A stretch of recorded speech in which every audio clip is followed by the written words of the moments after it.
கல்யாணம் ஆயிடுச்சு. என் பேர் விட்டா, என் பேர் ரஞ்சித். திருமணமாக 2018 கல்யாணம் ஆயிடுச்சு. இந்த மாதிரி தான் இருந்தோம். ஃபர்ஸ்ட் கன்சீவ் ஆனோம். 3 months பார்த்தீங்கன்னா அபார்ட் ஆயிடுச்சு.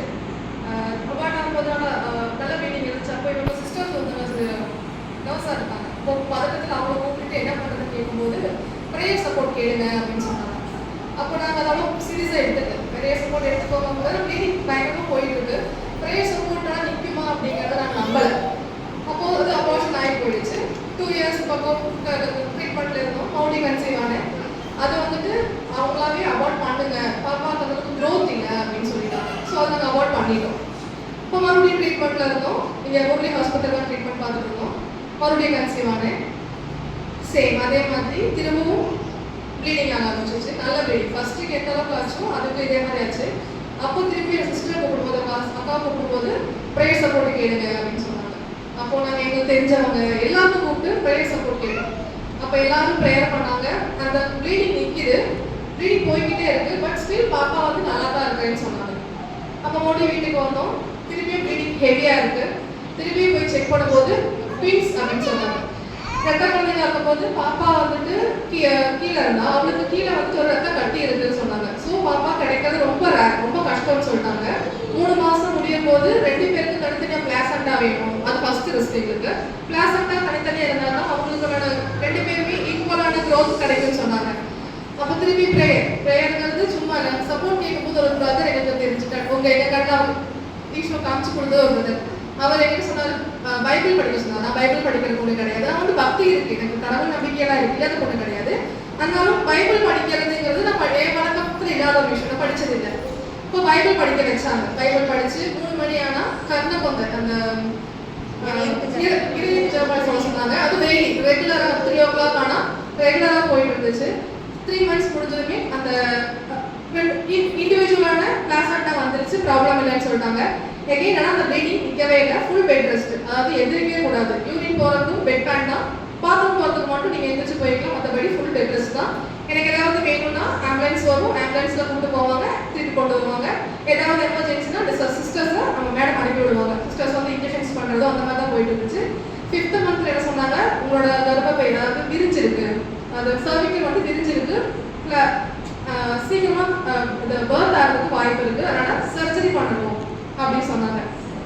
அது சர்ஜரி பண்ணலாம் என்ன ஆகிடும், உள்ளுக்குள்ள ஆல்ரெடி அந்த ரத்தம் கட்டி இருக்கு, ஒரு ஆளாக கலைச்சி விட்டுருன்னு சொன்னாங்க. ஒரு ஆளாக கிடைக்கும், ஒரு ஆள் கிடைக்காது சொன்னாங்க. அப்போ என்ன பண்ணோம், ப்ரேயர் போகணும் அப்படியே போகும்போது அது தடசு பண்ணி போயிடுச்சு. இல்லை அந்த விஷயம் நடக்காது. அது ஆட்டோமேட்டிக்காக பாப்பா கன்சீவ் ஓகே ஆகிட்டாங்க. 6.25 மாதம் 29வது வாரம் எனக்கு ஹெவி ப்ளீடிங் ஆகி, ப்ரெஷர் ஜாஸ்தியாகி, ரொம்ப ப்ளீடிங் ஆகி கொண்டு போயிட்டாங்க. எங்களுக்கு குப்புசாமி ஹாஸ்பிட்டலுக்கு கூட்டிகிட்டு போயிட்டாங்க. அங்கே போனப்போ ப்ளீடிங் இருக்குது, ஆயிட்டு இருக்குது. ஆனால் ரொம்ப ஏர்லி பர்த், ரொம்ப ப்ரீமெச்சூர்டு, ரொம்பவே ப்ரீமெச்சூர்டு. 7 மாதம் 6.25 மாதங்கிறது ரொம்பவே ரிஸ்க் ஜாஸ்தியாக இருந்துச்சு. 3 நாள் வெயிட் பண்ணாங்க. ப்ளீடிங் நிற்கிற மாதிரி தெரியல. பனிக்கூட உடஞ்சி போயிடுச்சுன்னு சொன்னாங்க. 2 பேர் 1 கிலோ தான் இருக்கிறாங்க. பர்த் ஆயிடுச்சு. சிசேரியன் பண்ணி பாப்பா எடுத்துட்டாங்க. ஒரு வாரம் ஜூன் 15th அவங்க பிறந்தாங்க. ஒரு ஓகேவா இருந்தாங்க. ஃபீடிங் போயிட்டு இருக்கு. ஒருத்தர் தான் பார்க்க முடியும். என்ஐசியூல அட்மிட் பண்ணியிருந்தாங்க. ஒரு வாரம் 15ஆம் தேதி 2 பேர் பிறக்கிறாங்க. 22ஆம் தேதி பாப்பாவுக்கு ஹார்ட் அட்டாக் மாதிரி வந்துருச்சு.